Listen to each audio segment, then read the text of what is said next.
الحمد لله نحمده ونستعينه ونستغفره ونعوذ بالله من شرور أنفسنا ومن سيئات أعمالنا من يهده الله فلا مضل له ومن يضلل فلا هادي له وأشهد أن لا إله إلا الله وأشهد أن محمدا عبده ورسوله يا أيها الذين آمنوا اتقوا الله حق تقاته ولا تموتن إلا وأنتم مسلمون يا أيها الناس اتقوا ربكم الذي خلقكم من نفس واحدة وخلق منها زوجها وبث منهما رجالا كثيرا ونساء واتقوا الله الذي تساءلون به والأرحام إن الله كان عليكم رقيبا يا أيها الذين آمنوا اتقوا الله وقولوا قولا سديدا يصلح لكم أعمالكم ويغفر لكم ذنوبكم ومن يطع الله ورسوله فقد فاز فوزا عظيما أما بعد فإن خير الحديث كتاب الله وخير الهدي هدي محمد صلى الله عليه وسلم وشر الأمور محدثاتها وكل محدثة بدعة وكل بدعة ضلالة وكل ضلالة في النار. أعوذ بالله من الشيطان الرجيم. بسم الله الرحمن الرحيم. وما أمروا إلا ليعبدوا الله مخلصين له الدين حنفاء ويقيموا الصلاة ويؤتوا الزكاة وذلك دين القيمة.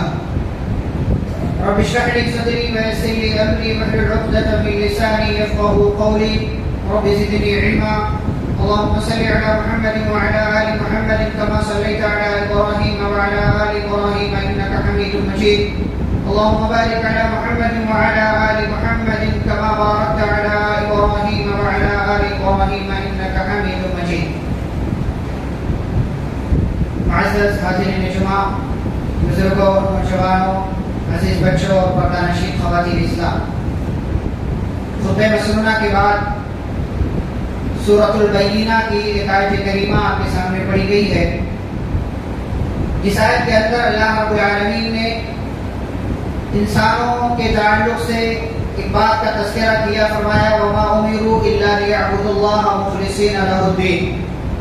ان لوگوں کو صرف اور صرف اللہ کی عبادت کا حکم دیا گیا ہے کہ اللہ کی عبادت کریں اور اخلاص کے ساتھ کریں، تمام باطل دین کو چھوڑ کر کے دین اسلام پر چلیں، وَيُقِيمُوا الصَّلَاةَ اور نماز قائم کریں، وَيُؤْتُوا الزَّكَاةَ اور زکات دیں، وَذَلِكَ دِينُ الْقَيِّمَةِ اور یہی سیدھا راستہ ہے.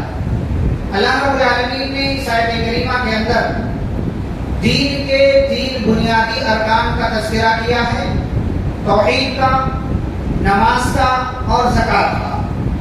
اور اسلام کے یہ تینوں بنیادی ارکان بڑی ہی اہمیت کے حامل ہیں.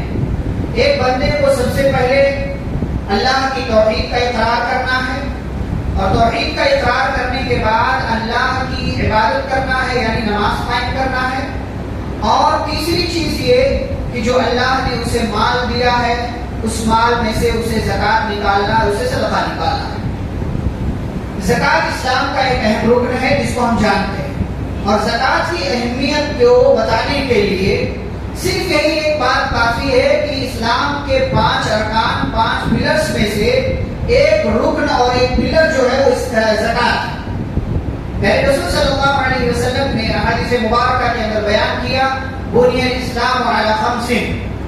اسلام کی بنیاد 5 چیزوں پر قائم: شہادت لا الہ الا اللہ وان محمد رسول اللہ، اس بات کی گواہی دینا کہ اللہ کے سوا کوئی سچا معبود نہیں اور محمد صلی اللہ علیہ وسلم اللہ کے رسول. وإقام الصلاۃ، نماز قائم کرنا. وإیتاء الزکاۃ، زکات ادا کرنا. وصوم رمضان، اور رمضان کے مہینے کا روزہ رکھنا. وحج البیت من استطاع الیہ سبیلا، اور خانہ کعبہ کا حج کرنا اگر کسی کے پاس اس کی طاقت اور استطاعت ہو. تو زکات کی اہمیت کو بتانے کے لیے صرف یہی ایک بات کافی ہے کہ زکات اسلام کا ایک رکن ہے. اگر کوئی اس کو نہیں مانتا، کہتا میں نہیں مانتا، وہ اسلام سے خارج ہے، وہ مسلمان نہیں ہے. اگر زکات کو اسلام کے ارکان میں سے ایک رکن ماننے سے کوئی انکار کر دے، ایسا بندہ مسلمان باقی نہیں رہ جاتا.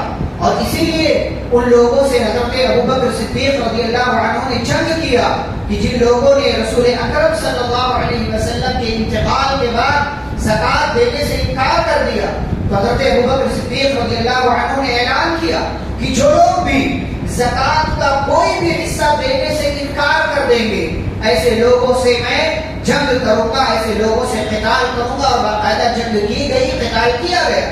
تو زکوٰۃ اسلام کا ایک اہم رکن ہے، اور اسی رکن کے تعلق سے آج کے خطبہ جمعہ میں انشاءاللہ ہم چند باتیں جاننے کی کوشش کریں گے۔ زکوٰۃ کیا ہے؟ زکوٰۃ کا مطلب ہوتا ہے پاک کرنا، ایک معنی یہ ہے، دوسرا معنی ہے نشو و نما، بڑھنے کے۔ تو زکوٰۃ جب بندہ دیتا ہے تو اس کا مال جو اس کے پاس بقیہ مال ہے وہ مال پاک ہو جاتا ہے، اور ساتھ ہی ساتھ اس کے بقیہ مال میں بڑھوتری ہوتی ہے، اضافہ ہوتا ہے، برکت ہوتی ہے۔ تو اس اعتبار سے زکوٰۃ کا دونوں معنی، یہ جو اس زکوٰۃ کے معنی میں اس زکوٰۃ کے اندر شامل ہو جاتا ہے جو زکوٰۃ ہم ادا کرتے ہیں، اس زکوٰۃ ادا کرنے کی وجہ سے 2.5% نکالنے کی وجہ سے ہمارا بقیہ مال پاک ہو جاتا ہے، اور غریبوں، مستحقین، ضرورت مندوں تک پہنچانے کی وجہ سے اللہ ہمارے بقیہ مال میں برکت عطا فرماتا ہے۔ زکوٰۃ کی شرعی تعریف کیا ہے؟ شریعت نے زکوٰۃ کس کو بتایا ہے؟ تو کہتے ہیں زکوٰۃ یہ ایک مخصوص مال کو کہتے ہیں جو کچھ خاص لوگ نکالتے ہیں، خاص وقت میں نکالتے ہیں اور خاص لوگوں کے لیے نکالتے ہیں۔ یہ زکوٰۃ کی شرعی تعریف ہے۔ اب زکوٰۃ کی شرعی تعریف جان لینے کے بعد اسلام نے زکوٰۃ کو کیوں فرض کیا؟ زکوٰۃ کی حکمتیں کیا ہیں؟ زکوٰۃ کے فائدے کیا ہیں؟ ہم زکوٰۃ کیوں ادا کریں؟ دیکھیں، زکوٰۃ اسلام کا ایک ایسا سسٹم ہے، ایک ایسا نظام ہے کہ اگر اس نظام کو صحیح طریقے سے کسی معاشرے میں نافذ کر دیا جائے، اس کو لاگو کر دیا جائے، تو پھر بہت حد تک اس معاشرے، اس سماج سے غریبی کا علاج جو ہے وہ دریافت کیا جا سکتا ہے، حاصل کیا جا سکتا ہے۔ اسلام کے اندر غریبی کا علاج اس طریقے سے رکھا گیا ہے کہ مالدار اپنے مال کی زکوٰۃ نکالیں اور اس زکوٰۃ کی رقم کو مستحقین تک پہنچائیں، ضرورت مندوں تک پہنچائیں، یا ایسے ادارے تک پہنچائیں جو ادارے ان مستحقین تک، ان غریبوں تک اس مال کو پہنچاتے ہیں اور وہ مستحقین کے حقوق کو سمجھتے ہیں۔ زکوٰۃ یہ اسلام کا ایک ایسا نظام ہے جس نظام کے ذریعے غریبی کو ختم کیا جا سکتا ہے۔ زکوٰۃ ایک ایسا سسٹم ہے جس سسٹم کے ذریعے بیواؤں اور یتیموں کی خبر گیری کی جا سکتی ہے۔ زکوٰۃ ایک ایسا سسٹم ہے کہ جس سسٹم کی وجہ سے سماج و معاشرے سے فقر و فاقہ، محتاجگی اور بھیک مانگنا، ان جیسی چیزوں کو، غلط چیزوں کو ہمارے معاشرے سے ختم کیا جا سکتا ہے۔ اسی لیے اللہ رب العالمین نے قرآن مجید کی ایک آیت کے اندر فرمایا کہ جو لوگ زکوٰۃ دیتے ہیں، اپنے مال کی زکوٰۃ نکالتے ہیں، یہ اتنے پیارے ہیں، یہ اتنے اچھے ہیں، فَسَأَكْتُبُهَا لِلَّذِينَ يَتَّقُونَ وَيُؤْتُونَ الزَّكَاةَ وَالَّذِينَ هُمْ بِآيَاتِنَا يُؤْمِنُونَ۔ اللہ فرماتے ہیں کہ میں نے اپنی رحمت کو ایسے لوگوں کے لیے لکھ دیا ہے، میری رحمت ایسے لوگوں پر واجب ہو گئی ہے جو تقوی اختیار کرتے ہیں اور جو اپنے مال کی زکوٰۃ نکالتے ہیں۔ اس کا ایک مفہوم یہ ہے، آپ زکوٰۃ نکالیں گے آپ کو اللہ کی رحمت ملے گی۔ اس کا ایک مطلب یہ بھی ہے، آپ زکوٰۃ نہیں نکالیں گے تو اللہ آپ کو اپنی رحمت کی لسٹ سے خارج کر دے گا اور آپ اللہ کی رحمت کے مستحق قرار نہیں پائیں گے۔ یہ زکوٰۃ کا بہت بڑا فائدہ ہے کہ آپ کے اس 2.5% مال سے سماج کے اور معاشرے کے غریبوں کا علاج ہو سکے۔ اور ہمارے یہاں افسوس کی بات یہ ہے کہ ہم جو ہے بہت ساری چیزیں خرید کر کے لاتے ہیں، اس میں ایکسٹرا چیزیں ہوتی ہیں، اس کو ہم پھینک دیتے ہیں، جبکہ اس کا ہم نے پیسہ دیا ہوا ہے، اس کا ہم نے مال لگایا ہوا ہے۔ آپ تربوز، آپ خربوز، آپ کیلا، آپ جو ہے انار، بہت سارے پھل اور فروٹ آج کل رمضان کے مہینے میں بطور خاص لاتے ہیں، لیکن اس کا چھلکا ہٹا دیتے ہیں، بیج ہٹا دیتے ہیں۔ کیوں؟ آپ نے اس کا پیسہ دیا ہوا ہے، کیوں ہٹاتے ہیں؟ آپ کو برا بھی نہیں لگتا ہٹاتے ہوئے؟ آپ کو 2.5% زکوٰۃ دینے سے برا کیوں لگے گا؟ برا کیوں لگنا چاہیے؟ یہ ایک ایسا سسٹم ہے اسلام کا کہ اس سے جو ہے غریبوں کی تکلیف کو دور کیا جاتا ہے، غریبوں کے کام آتے ہیں۔ اسی لیے اللہ رب العالمین نے مالداروں کو مال اس لیے دیا ہے تاکہ اللہ آزمائے کہ یہ مالدار مال پانے کے بعد اس مال میں سے زکات نکالتا ہے کہ نہیں نکالتا. اس لیے اللہ نے مالداروں کو مال دیا.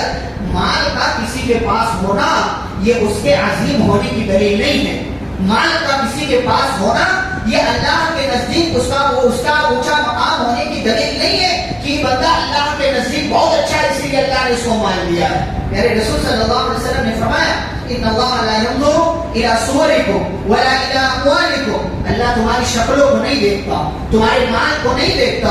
ولكن ينظر الى قلوبكم واعمالكم. اللہ تمہارے دلوں کو دیکھتا ہے, تمہاری نیتوں کو دیکھتا ہے, تمہارا عمل دیکھتا ہے. تم 1 روپیہ دے رہے ہو کس نیت کے ساتھ دے رہے ہو, تم 1000 دے رہے ہو کس نیت کے ساتھ دے رہے ہو. اللہ تمہارا دل دیکھتا ہے, تمہارا عمل دیکھتا ہے کہ دینے والے کا جذبہ کیسا ہے, دینے والے کی نیت کیسی ہے. اسی لیے رسول اکرم صلی اللہ علیہ وسلم نے حدیث کے اندر بیان کیا اتقوا النار ولو بشق تمرہ. فرمایا جہنم سے بچو, اپنے آپ کو جہنم سے بچاؤ چاہے کھجور کا ایک ٹکڑا صدقہ دے کر کے ہی کیوں نہ بچاؤ. کھجور کا ایک ٹکڑا اگر آپ اس کا حساب لگائیں تو 2-3-4 روپے میں آپ کو مل جائے گا. کھجور کا ٹکڑا 4 ٹکڑے کا ایک ٹکڑا 2-3 روپے کا آپ کو ملے گا. یہ 2-3 روپیہ اگر آپ نے خلوص نیت کے ساتھ دیا ہے, پیارے رسول صلی اللہ علیہ وسلم فرماتے ہیں یہ 2-3 روپیہ کھجور کا دیا گیا ایک ٹکڑا آپ کو جہنم سے بچانے کے لیے کافی ہے. آپ جو ہے اللہ رب العالمین کی جانب سے مال ملا ہے, اس مال کی اہمیت کو سمجھیں, ساتھ ہی ساتھ اس مال کی اہمیت کو سمجھ کر کے اس کے اندر جو زکات فرض ہو رہی ہے اس کو بھی جانیں اور اسے مستحقین تک پہنچانے کی کوشش کریں. ایسے ہی زکات کا سسٹم, زکات کا نظام اور زکات کا یہ قانون اللہ رب العالمین نے اس لیے دیا ہے تاکہ بندے اس مال کو خرچ کر کے اللہ کی قربت حاصل کریں, تاکہ بندے اس مال کو خرچ کر کے اللہ کے اور قریب ہو جائیں, تاکہ یہ مالدار مال خرچ کر کے اللہ رب العالمین کی رحمت کو حاصل کر لیں. اس لیے وہ حدیث آپ کو معلوم ہوگی, چند غریب, نادار, فقیر اور محتاج صحابہ رسول اکرم صلی اللہ علیہ وسلم کے پاس آئے, کہنے لگے ذهب اهل الدثور بالاجور یا رسول اللہ. اللہ کے رسول صلی اللہ علیہ وسلم مالداروں کے پاس مال ہے اور وہ اس مال کی بنیاد پر ہم سے ثواب میں نیکیوں میں آگے بڑھ گئے. کہا وہ کیسے؟ کہا وہ روزے رکھتے ہیں, ہم بھی روزے رکھتے ہیں, وہ نماز پڑھتے ہیں, ہم بھی نماز پڑھتے ہیں, لیکن ان کے پاس مال ہے وہ صدقہ کرتے ہیں, ہمارے پاس مال نہیں, ہم صدقہ نہیں کر پاتے, ہم زکات نہیں دے پاتے ہیں. اللہ نے ان کو مال دیا, ہم کیا کریں؟ رسول اکرم صلی اللہ علیہ وسلم نے فرمایا کہ جاؤ ہر نماز کے بعد 33 مرتبہ سبحان اللہ, 33 مرتبہ الحمدللہ اور 34 مرتبہ اللہ اکبر کہہ لینا, تمہارا ثواب بھی ان کے ثواب تک پہنچ جائے گا. تھوڑے دن گزرے, مالداروں کو بھی معلوم ہو گیا, انہوں نے اس وظیفے پر عمل کرنا شروع کر دیا. یہ محتاج صحابہ پھر سے رسول اکرم صلی اللہ علیہ وسلم کے پاس آئے, پہلے کہ اللہ کے نبی ان کو بھی یہ معلوم ہو گیا ہے. پیارے رسول صلی اللہ علیہ وسلم نے فرمایا ذلک فضل اللہ یؤتیہ من یشاء. یہ اللہ کا فضل ہے, جس کو چاہتا ہے عطا کر دیتا ہے, آپ میں اس میں کچھ نہیں کر سکتا. اللہ رب العالمین کا یہ فیصلہ ہے. تو میرے بھائیوں, آپ کے پاس مال ہے, اس مال کا صحیح استعمال کریں, اس مال کی اہمیت کو سمجھیں اور یہ مال کیوں ملا ہے اس کیوں کا جواب جاننے کی کوشش کریں. اللہ کو آپ سے کوئی بہت خصوصی محبت نہیں ہے کہ اللہ نے آپ کو مال دے دیا اور کسی سے بہت جو ہے اللہ تعالیٰ کو نفرت نہیں ہے, نعوذ باللہ, کہ اللہ نے اس کو مال سے نہیں نوازا. یہ سب امتحان چل رہا, یہ آزمائش چل رہی ہے. اسی لیے اللہ نے کہا وَلَنَبْلُوَنَّكُمْ بِشَيْءٍ مِّنَ الْخَوْفِ وَالْجُوعِ وَنَقْصٍ مِّنَ الْأَمْوَالِ. اللہ تعالیٰ مال میں کمی کر کے آزماتا ہے. اسی لیے پیارے نبی صلی اللہ علیہ وسلم نے فرمایا کہ مال یہ فتنہ ہے. قرآن کی آیت بھی ہے انما اموالکم واولادکم فتنہ, یہ مال تمہارے لیے آزمائش ہے. لیکن اگر یہ مال نیک انسان کے پاس ہو تو رسول اکرم صلی اللہ علیہ وسلم فرماتے ہیں نعم المال الصالح للرجل الصالح, کہ یہ اچھا مال اگر کسی اچھے انسان کے پاس ہو تو بہت اچھی بات ہے, ورنہ اگر کسی برے انسان کے پاس ہو تو نہ وہ اپنی ذات پر خرچ کرتا ہے, نہ غریبوں پر خرچ کرتا ہے, نہ ضرورت مندوں کا خیال رکھتا ہے. یہ مال بذات خود برا نہیں ہے, لیکن یہ مال کسی کے پاس ہو اور وہ اس کا صحیح استعمال نہ کرے تو ایسی صورت میں وہ مال اس بندے کے لیے آزمائش بن جاتا ہے. اور اللہ نے فرمایا المال والبنون زینت الحیات الدنیا، یہ مال، یہ اولاد، یہ دنیا کی خوبصورتی ہے، یہ دنیا کی خوبصورتی ہے، یہ دنیا میں باقی رہ جانے والی چیز ہے. والباقیات الصالحات، اور جو باقی رہ جانے والی نیکیاں ہیں وہی آپ کے پاس، آپ کے رب کے پاس رہنے والی ہیں. یہ باقی رہ جانے والی نیکیاں کیا ہیں کہ آپ مال کا صحیح استعمال کریں، آپ مال کو صحیح جگہ لگائیں، آپ مال کی زکات نکالیں، آپ مال میں سے صدقہ کریں، آپ مال میں سے جو ہے مسجد پر لگائیں، مدرسوں پر لگائیں. یہ باقی رہ جانے والی نیکیاں ہیں. ورنہ مال بذات خود آپ کے لیے کوئی اچھی چیز نہیں ہے. رسول اکرم صلی اللہ علیہ وسلم حدیث میں فرماتے ہیں انسان کہتا مالی مالی، میرا مال میرا مال، اور مال کمانے کے چکر میں دین بھول جاتا ہے، مسجدیں بھول جاتا ہے، عبادتیں بھول جاتا ہے. وَإِنَّ مَالَهُ مِن مَالِهِ ثَلَاثٌ، فرمایا مال کرتا ہے لیکن اس کے مال میں سے صرف 3 طرح کا مال اس کا ہے.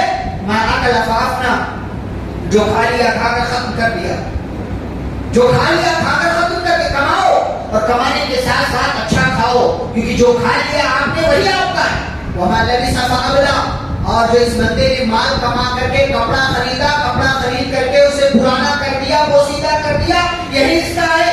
او اعطى فاقتنى، یا جو اللہ کے راستے میں دے دیا اور دے کر کے اسٹور کر لیا، یہ اس کا اپنا. وما سوا ذلك، اور جو ان 3 ٹائپ کے مال کے علاوہ مال ہے فهو ذاهب، وہ دنیا میں رہ جانے والا، وذاربه للناس، اور بقیہ لوگوں کے لیے وہ چھوڑ کر چلا جانے والا ہے. اس لیے اس زندگی کے اندر آپ کو اللہ نے مال دیا ہے، اولاد کے لیے کمائیں، وارثین کے لیے کمائیں، گھر والوں کے لیے کمائیں، لیکن اسے اپنی ذات پر خرچ کریں، اپنی ذات کے لیے فائدے مند بنائیں. یہ مال آپ کے لیے اسی صورت میں کام آ سکتا ہے جب آپ اس مال کو مستحقین تک پہنچائیں. اور یاد رہے آپ کے پاس کچھ نیکیاں ایسی بھی ہونی چاہیے جن کا اللہ کے سوا کوئی اور گواہ نہ ہو، جو اللہ کے علاوہ کسی اور کو معلوم نہ ہو. ہمارے یہاں لوگ پرچار کرنا اپنا پیدائشی حق سمجھتے ہیں. ہمارے یہاں لوگ اس کو سوشل میڈیا پر شیئر کرنا اسے اپنے لیے فخر کا اور جو ہے اونچے مقام کا ذریعہ اور سبب سمجھتے ہیں. ہاں کوئی ادارہ کرے لیکن اس میں جس کو مال دیا جا رہا ہے اس کو نہ دکھائے، لوگوں کو نہ دکھائے کہ ہاں بھائی فلاں ادارہ جو ہے وہ لوگوں کے کام آ رہا ہے. نیت یہ ہو تاکہ اور لوگ بھی اس طریقے کا اچھا کام کرے تو بہتر ہے. لیکن آپ کسی ایک کی مدد کریں، اس کی فوٹو لیں، اسے سوشل میڈیا پر شیئر کریں، اسے کسی جو ہے دوسرے ملک کے ادارے کے پاس بھیجیں کہ ہم غریبوں کی مدد کرتے ہیں، ہمیں ڈونیشن دو. تو معاف کیجیے گا، اس میں غریبوں کی عزت کے ساتھ آپ کھلواڑ کر رہے ہیں، اس میں غریبوں کا آپ مذاق اڑا رہے ہیں. یہ چیز اللہ رب العالمین کو نہیں چاہیے. آپ کے پاس جو مال ہے اس مال کو استعمال کریں اپنی ذات کے لیے. رسول اکرم صلی اللہ علیہ وسلم نے 7 لوگوں کا تذکرہ کیا. یہ 7 لوگوں میں سے ایک بندہ ایسا ہے کہ جو چپکے سے صدقہ کرتا ہے. اور یہ 7 لوگ کون ہیں جو اللہ کے عرش کے سائے میں جگہ پائیں گے؟ وَرَجُلٌ تَصَدَّقَ بِصَدَقَةٍ فَأَخْفَاهَا حَتَّى لَا تَعْلَمَ شِمَالُهُ مَا تُنْفِقُ يَمِينُهُ. اتنے چپکے سے صدقہ دیا، اللہ کے راستے میں اتنا دیا، ایسے دیا، اس طریقے سے دیا، اتنا چھپا کر کے دیا کہ دائنے نے خرچ کیا کیا یہ بائیں کو معلوم نہیں ہو سکا.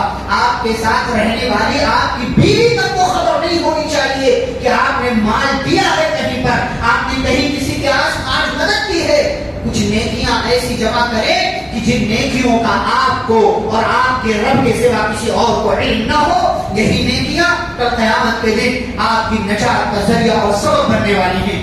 ایسے میرے بھائیوں بزرگوں، ہم اور آپ زکات اس لیے دیں، ہم اور آپ یہ صدقہ اس لیے دیں تاکہ اس صدقہ کی وجہ سے ہمارا بقیہ مال محفوظ ہو جائے، ہمارا بقیہ مال برکتوں والا ہو جائے، ہمارا بقیہ مال جو ہے وہ ہمارے لیے استعمال کرنے کے صحیح طریقے سے قابل رہے. ورنہ آپ دیکھیں دنیا میں کتنے لوگ ایسے ہیں جو زکات صحیح طریقے سے نہیں نکالتے، خود کھا جاتے ہیں، اس کو خود کھا جاتے ہیں. جبکہ میں بتاؤں وہ 2.5% مال وہ آپ کا ہے ہی نہیں، وہ آپ کا ہے ہی نہیں. آپ نے اس کو کھا لیا تو گویا کہ آپ اپنے آپ کو پہلی بات فقیر سمجھ رہے ہیں، غریب سمجھ رہے ہیں، اور دوسری بات یہ غریبوں کا حق مار رہے ہیں، ان کے حق پر ڈاکہ ڈال رہے ہیں. اور تیسری بات یہ کہ جو آپ نے کو دینا پڑے گا. یاد رہے جہنم میں جانے کے جو اسباب ہیں ان اسباب میں سے ایک اہم اور بنیادی سبب یہ ہے کہ لوگ اپنا مال اللہ کے راستے میں خرچ نہیں کرتے تھے, مسکینوں کو نہیں کھلاتے تھے, غریبوں کا حق نہیں دیتے تھے, ضرورت مندوں تک نہیں پہنچاتے تھے. سورۃ المدثر آپ پڑھیں, اللہ نے کہا جنتی سوال کریں گے جہنمیوں سے ما سلککم فی سقر, بتاؤ جہنم میں کیسے آئے, کس وجہ سے آئے. قالوا لم نکن من المصلین, کہا ہم نماز نہیں پڑھتے تھے. ولم نکن نطعم المسکین, اسلام کے ارکان میں 5 رکن, دوسرے رکن نماز کے بعد زکات کا نمبر آتا ہے. جواب بھی نہیں دیں گے کہ ہم نماز نہیں پڑھتے تھے اور نماز کے بعد جو رکن ہے زکات صدقہ اس کا ہم خیال نہیں کرتے تھے. ولم نکن نطعم المسکین, مسکینوں کو ہم کھانا نہیں کھلاتے تھے بلکہ خود کھا جاتے تھے. یہ زکات آپ کا ہے ہی نہیں, یہ آپ یہ نہ سمجھیں کہ یہ میرا ہے, یہ آپ کا نہیں ہے. صرف 2.5% ہے بھائی, صرف 2.5%, زیادہ نہیں ہوتا ہے یہ زیادہ. اگر آپ نے یہ 2.5 نہیں دیا تو اللہ آپ کا 50 لے لے گا, اللہ آپ کا 60 لے لے گا, اللہ آپ کا 70 لے لے گا, اور چاہے گا تو آپ کو کمال کر دے گا. یہ 2.5 نہ دینے کے جرم میں اللہ تعالیٰ آپ کو پورے مال سے محروم کر سکتا ہے. تو اتنا غلط سودا, اتنا گھاٹے کا سودا کیوں کریں کہ ہم 2.5 نہ دیں اور 2.5 نہ دے کر کے ہم پورے مال سے محروم ہو جائیں. اسی لیے زکات کی اہمیت کو, اس کی ضرورت کو اور اس کے جو فائدے ہیں ان فائدوں کو سمجھیں. زکات دے گا کون, اس حوالے سے چند ایک باتیں. نمبر 1, زکات دینے کے لیے پہلی شرط یہ ہے کہ بندہ مسلمان ہو. کوئی کافر زکات دے دے تو اس کی طرف سے وہ مال جو ہے دوسرا جو جس کو بھی دے دے, وہ چیریٹی کرے, صدقہ کرے, جو بھی کرے وہ اس کا وہ صدقہ یا زکات سمجھ کر وہ دے, اللہ کے قبول کرے. یہ پہلی بات, پہلی شرط. دوسری شرط آزاد, بندہ آزاد ہو.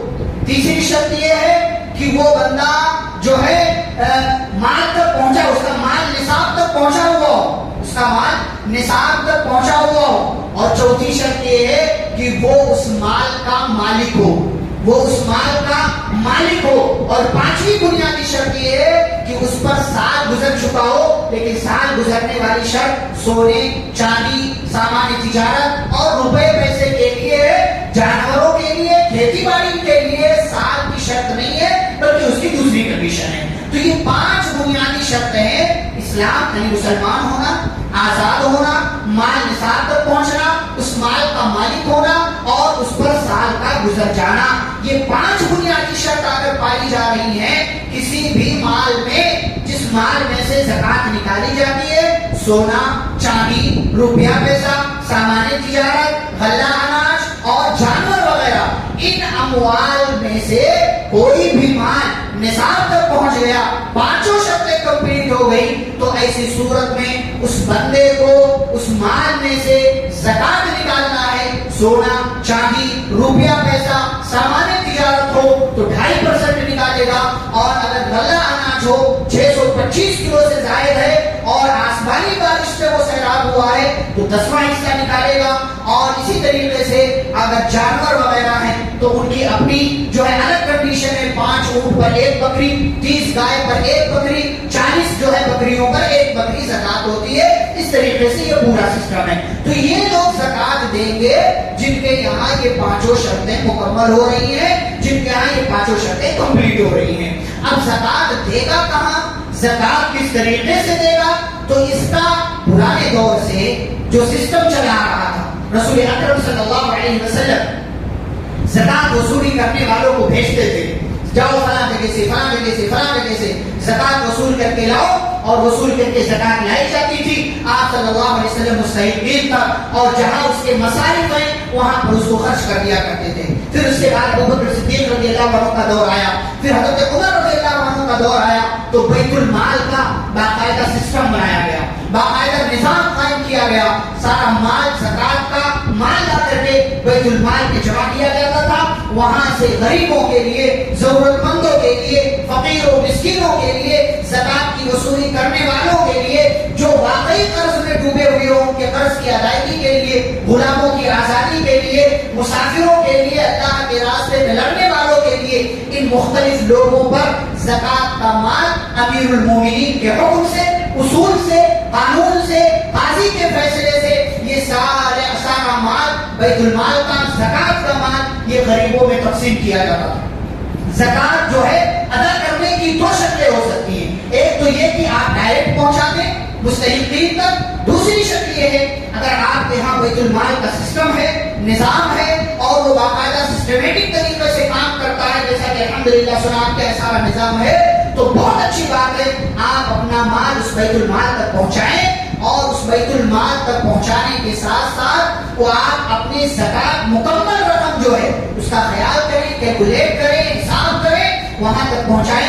انشاءاللہ میں نہیں کہہ رہا کہ آپ پورا مال لے لیں, میں نہیں کہہ رہا کہ آپ پورا مال لے جا کے دیں, کیونکہ بھائی آپ کے اپنے رشتے دار بھی ہیں. ہو سکتا ہے رشتے دار میں کوئی غریب ہو سکتا ہے رشتے دار میں کوئی ضرورت مند ہو سکتا ہے رشتے دار میں کوئی ایسا ہو جس کو آپ کی رقم کی ضرورت ہے, تو رشتے دار پر خرچ کرنے کا ڈبل ثواب ملتا ہے. ایک تو صدقہ کرنے کا ثواب اور دوسرے رشتے داری جوڑنے کا ثواب. لیکن اگر آپ کے رشتے دار میں الحمدللہ کوئی غریب نہیں ہے تو آپ پورا مال بیت المال کو دے دیں. نہیں دینا چاہیں 50 دیں, 60 دیں, 70 دیں, لیکن اگر آپ کے یہاں نظام ہے اس بیت المال کو مضبوط کریں. بیت المال کو مضبوط کریں گے آپ کا علاقہ مضبوط ہوگا, آپ مضبوط ہوں گے, آپ کے لوگ مضبوط ہوں گے, آپ کی جماعت مضبوط ہوگی, آپ کی جمعیت مضبوط ہوگی, آپ کے اپنے افراد مضبوط ہوں گے, آپ کے اپنے لوگ غریبی اور بھوکمری کے گراف سے اوپر اٹھ کر کے خود مختار ہوں گے, بے نیاز ہوں گے, نہیں مانگنے والے بن جائیں گے. یہ آپ کے چھوٹے چھوٹے قدم سے,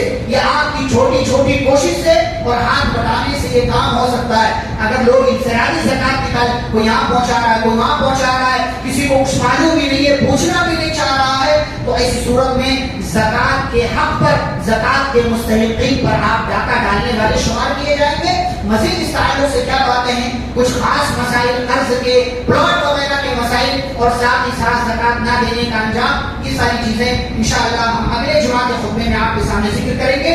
آج چند ایک بنیادی باتیں ہم نے آپ کے سامنے رکھی. اللہ رب العالمین سے دعا ہے اللہ ہم سبھی کو زکات کی اہمیت کو سمجھنے, زکات کے فوائد اور اس کے مقاصد کو جانتے ہوئے اگر ہمارا مال ان شرطوں پر مکمل کر رہا ہے تو اللہ ہمیں زکات نکالنے کی توفیق عطا فرمائے. اللہ ہمیں غریبوں کا, مستحقین کا خیال رکھنے کی توفیق عطا فرمائے. اللہ ہمیں اپنے مال کا صحیح استعمال کرنے کی توفیق عطا فرمائے. اللہ رب العالمین ہمارے مال میں برکت دے, ہماری زندگیوں میں برکت دے, ہمارے مال کو ہر قسم کی آفت, مصیبت اور شر سے اللہ تعالیٰ محفوظ رکھے اور ہم سب کو متحد ہو کر ایک ساتھ اسلامی تعلیم پر عمل کرنے کی اللہ رب العالمین توفیق عطا فرمائے. صحابہ کرام کا منہج اپنانے کی توفیق دے, رسول اکرم صلی اللہ علیہ وسلم کی سنتوں پر عمل کرنے والا بنائے, آپ کا صحیح معنوں میں پکا اور سچا متبع بنائے, اتباع سنت والا بنائے, اور اللہ تعالیٰ ہمارے درمیان جو بیمار ہیں انہیں شفاء کاملہ عاجلہ عطا فرمائے. جو کسی طرح کی مصیبت اور پریشانی میں مبتلا ہیں اللہ ان تمام لوگوں کی پریشانیوں کو دور فرمائے. مولا کریم ہمارے نوجوانوں کی حفاظت فرما, ہمارے گھروں کی خواتین جو ہیں, ہماری بہنیں, ہماری مائیں, ان کی عزتوں کی حفاظت فرما, مسلمانوں کی حفاظت فرما, ملک کی حفاظت فرما, علاقے کی حفاظت فرما, اور اس رمضان کی برکتوں سے اے اللہ ہمیں مکمل طور سے ہر حساب سے فائدہ اٹھانے کی توفیق عطا فرما. اللہ جب تک مجھے اور آپ کو اس دنیا میں زندہ رکھے, اسلام اور ایمان پر زندہ رکھے, خاتمہ تو خاتمہ بخیر ہو. وصلی اللہ تعالی علی نبینا محمد وعلی آلہ وصحبہ اجمعین برحمتک یا